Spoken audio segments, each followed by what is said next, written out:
a week ago, you'd seen 14 parties come together with one single petition helmed by none else but Abhishek Manu Singhvi. It was seen as a moment of opposition parties coming together as one, rallying together, approaching the Supreme Court, saying that they are being hounded by central agencies.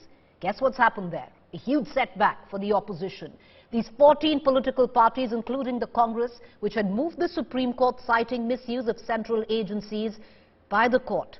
But the Supreme Court today, when it began the hearing, struck down the plea, claiming that the opposition will need to provide specific instances of targeted investigations by the agencies for them to frame any guidelines at all. Soon after, the opposition withdrew their petition. Abhishek Manu Singhvi in court says that he withdraws the petition on behalf of all these 14 parties. In its argument, the opposition said there has been nearly 95% jump in cases against the opposition party leader since the Modi government came to power. Not just that, it further claimed that mass arrests are a threat to democracy and must be stopped. In its retort, the Supreme Court bench, led by Chief Justice of India, D.Y. Chandrachud, stated that statistics are not enough for it to frame abstract guidelines and that the numbers does exempt the corrupt from facing arrest. The Apex Court further said if there is any effect on the opposition, it must be dealt with the political space and not in court. भ्रष्टाचार का वैसे भी नेतृत्व कांग्रेस ही कर रही है और भ्रष्टाचारियों का भी। तो दुख तो इस बात का है कि जांच में सहयोग करने की बजाय बहाने बनाकर कोर्ट में मामले को और लटकाने का प्रयास किया जाता है। जिन्होंने भ्रष्टाचार किया है उनके खिलाफ जांच एजेंसियों का अधिकार है जांच करना, उसमें सहयोग करें और भ्रष्टाचारियों के खिलाफ कड़ी कार्रवाई समय रहते हो। ये वो तरीका ही गलत था। आपको जहां ये अपोजिशन पार्टी से सुप्रीम कोर्ट जाना ही नहीं था। राजनीति पॉलिटिक्स इस तरह नहीं करते।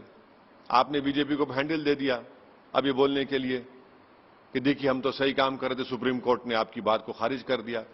राजनीति ऐसा नहीं करते, बीजेपी के खिलाफ ऐसा राजनीति नहीं कर सकते आप। खासतौर से नरेंद्र मोदी जब बीजेपी को लीड कर रहे हैं, वो शुरू से ये फैसला यही नतीजा आने वाला था।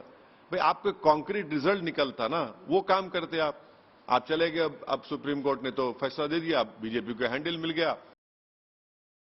All right, politics aside, what really happened in court today, legally speaking, where Abhishek Manu Singhvi was coerced or forced to withdraw the petition? I want to bring in my colleague Anisha Mathur, who is going to take us through the developments that took place in court today. Anisha, over to you. Well, Preeti, today it was a short hearing but a very to-the-point hearing in this matter. The opposition parties, of course, as we've been talking about, they had brought clear statistics to show what has been happening with ED and CBI cases in the last few years. In fact, their allegation is that 95% of all cases by the ED have been against political opposition leaders, and that has a chilling effect on democracy, that has a chilling effect on the opposition in the country. The Supreme Court, however, raising questions about the propriety of the petition itself. The Chief Justice-led bench has asked two very pointed questions. One, how exactly can the court frame guidelines which will create some sort of exception from arrest or easier bail for political leaders, because political leaders are also at the same level legally as citizens of the country and cannot be given any special treatment. Secondly, what the court had questioned is that these statistics that you're bringing us about what you say is deliberate targeting of the opposition, which has a chilling effect, the mass arrests, etc., that the argument it is that you're raising is a political issue and has to be considered at a political level. Can the court really interfere in that matter? So after all of these arguments and questions from the court, Senior Advocate Abhishek Manu Singhvi has said that they are withdrawing the petition. However, in a statement given to the media later, he's also said that we will consider the next steps, because the court also has said that if there are specific allegations where a particular leader can say that they are being targeted because of this political vendetta, then they can bring in their case as a single petitioner, because the court's point was that general guidelines in this way cannot be set up, particularly when the law is the same for everyone in the country.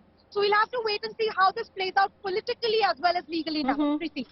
Well, politically, it's a huge handle for the BJP to slam the opposition as well as the government, to take on the opposition. But that's the political space. But what really also came down, Anisha, and I want to ask you to stay back because we're going to move on to our next story. Because if the government today had something to take on the opposition which was said in the Supreme Court pertaining to the 14 political parties that had gone to the Supreme Court over what they said was misuse of central agencies. The Supreme Court today also slammed the government, which the opposition is now going to use when it talks about freedom of speech.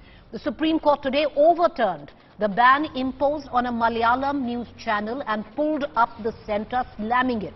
The Malayalam news channel was taken off air in January 2022 after the Information and Broadcasting Ministry imposed a ban on it and refused to renew its broadcasting license, suggesting it was anti-national. Media One has had several run-ins with the BJP government. The channel also extensively reported on the anti-CAA protest of 2020. Later, it was also accused by the centre of links to Islamic outfit Jamaat-e-Islami. The channel had then approached the Kerala High Court, which upheld the centre's ban in 2023. However, today, the Supreme Court pulled up the centre, slamming it for the ban, and said the voice of the press cannot be muzzled for criticising the government. And doing the same is not an anti-India or anti-establishment move.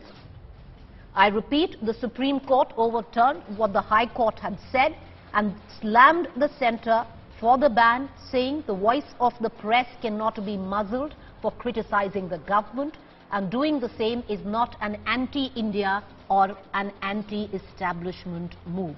The top court also said that national security concerns was raised out of thin air by the INB ministry, and the government could not prove the terror angle in court, which is to link the channel to the terror outfit.